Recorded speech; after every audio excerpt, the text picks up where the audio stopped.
Welcome to Mark's Tech Talk. In this edition, we're going to examine how to analyze a parallel RLC circuit. The process we're going to use is pretty much the same thing as what we've done to analyze a parallel DC circuit. The main difference is with an AC circuit, we have to use Z, which is a complex number, before we used resistance, which was a real number. When we're using Z, we have to find the capacitive reactance and the inductive reactance, and usually we're given the capacitance inductance so that we have that first step of converting from C and L to X of C and X of L. Once we have the Z's, again it's similar to what we did with DC. To get parallel resistance, we did reciprocal the sum of reciprocals, so it's the same thing with impedances. Equivalent impedance is 1 over Z1 and so forth. Reciprocal the sum of reciprocals. And we also have that same special case if we only have two parallel branches, we can do product over sum. So let's take a look at the simpler case of two parallel branches. Here is a circuit that we can use as an example, and you can see the values of the components there. And I invite you to periodically pause this video and try to do the calculations along with me and make sure you are getting the correct answer. So the first thing we're going to do is to convert that C and L into X of C and X of L. X of C is 1 over 2 pi FC. I put our numbers in and I get 159 ohms. Same thing with X of L, slightly different formula. This time it's 2 pi FL. Put our numbers in and we get 628 ohms.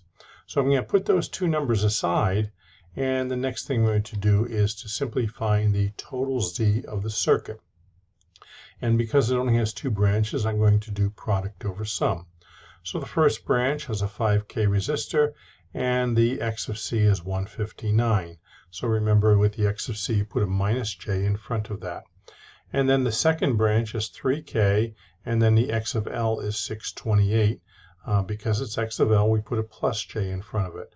We multiply those two quantities together in the numerator, and the denominator, we add those two numbers together. Now, when you're entering that in the calculator, wind up with a lot of keystrokes.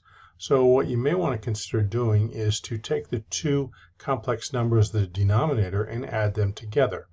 Remember, if you have both numbers in rectangular form, you just add the real part and add the imaginary part, paying attention to sign. So if we add the two numbers in the denominator, the 3 and the 5 become 8K, and the 628 and the negative 159 become plus J 469. Now I can enter that in my calculator, and when I do that, I get 1.91K at an angle of 6.6. Now, if your calculator is set to rectangular, you will get a number like this, 1.9K plus J 221. That actually makes a little bit more physical sense because the 1.9K is your resistance and the 221 is the reactance. In this case, it's an inductive reactance because it's a plus J. So that has some physical meaning to it. However, since we don't necessarily need the equivalent impedance, we just need that as an intermediate answer. The calculator doesn't care if it's polar or rectangular, and I usually have my calculator set to polar mode, so I'm just going to use that polar form of the answer. So there is my polar form of the answer, and now I'm going to enter that into Ohm's law. The voltage is given as 20 angle 0. I divide that by Z in order to get I. So 20 angle 0 divided by 1.91K angle 6.6. That gives me an I of 10.5 milliamps and an angle of negative 6.6. All right. That was what we were looking for, the total I from the source. So let's look at another example. Again, we're looking for the total current from the source. Very similar to what we just did, primarily just different numbers. First step is to find the reactances. So just like we did before, we find a capacitive reactance, and then we find the inductive reactance. Once we have those two values, we can put them aside, and now we can find the total Z of the circuit. So I do product over sum just like I did before, and I did that mental addition for the denominator. I added 1 and 2, and then I took the 1131 and subtracted 177, and I got 954 for the imaginary part. Now I can enter that in a calculator to get my total equivalent impedance, and that works out to 741 ohms and angle of 1.8. Again, the units here are ohms.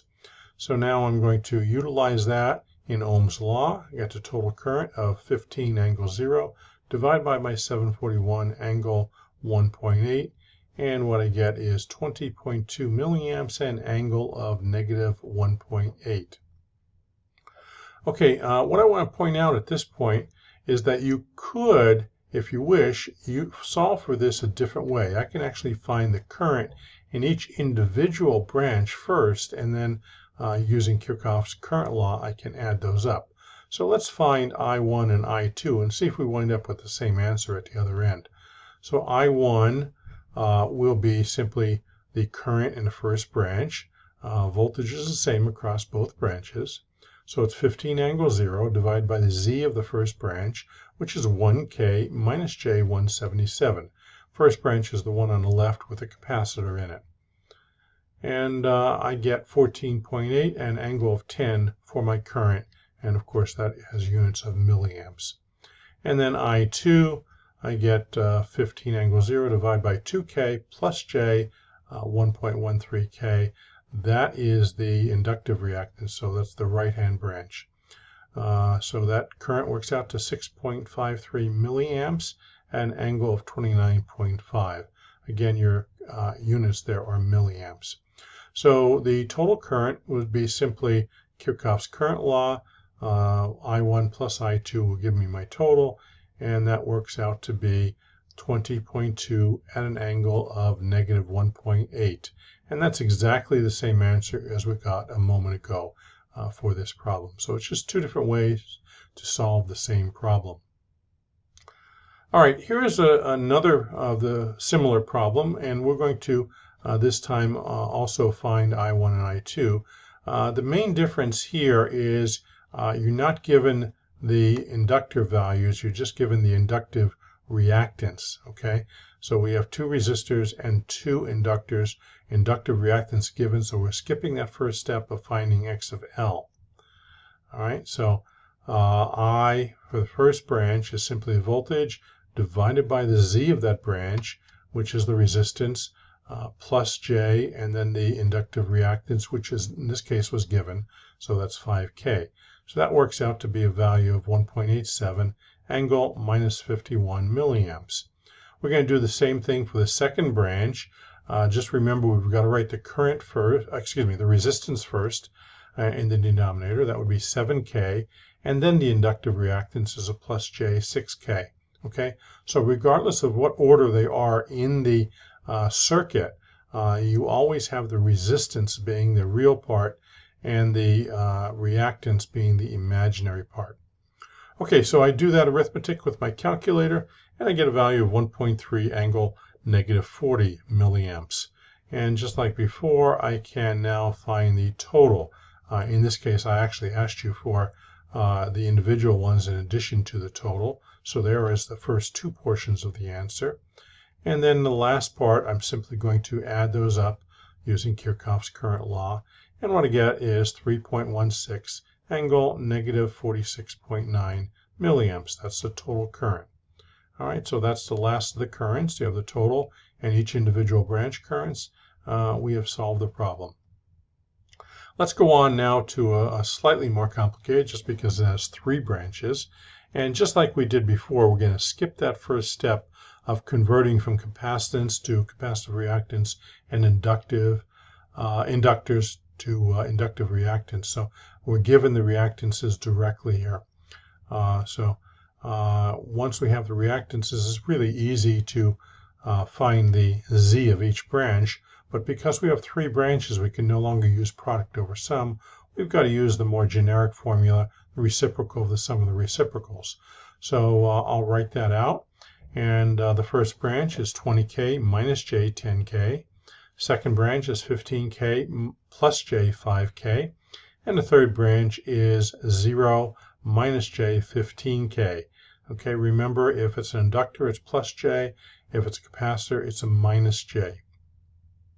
Now I can have my calculator do that calculation, and I get a value of 8.32 kiloohms and angle of negative 33.7. Okay, again, remember the impedance is expressed in ohms, so that's kiloohms. If you wish, you can express that in rectangular notation, and you'd find the total equivalent impedance is 6.92K minus J 4.62K. So those two numbers are really interchangeable. Now that we have the total Z, we can find the total current using Ohm's law. So I of T, the total current is V over Z equivalent. The voltage is 24 angle 0. We already found the equivalent Z just a moment ago, and we wind up with 2.88 angle 33.7 milliamps. 2.88 angle 33.7 milliamps. So you can see the primary difference here between an AC analysis and DC is the fact we're actually using imaginary numbers. And if you can work with imaginary and complex numbers, then you're in good shape so long as you know your DC theory. So I hope you enjoyed this edition of Mark's Tech Talk. Stay tuned for more videos. Thank you for watching.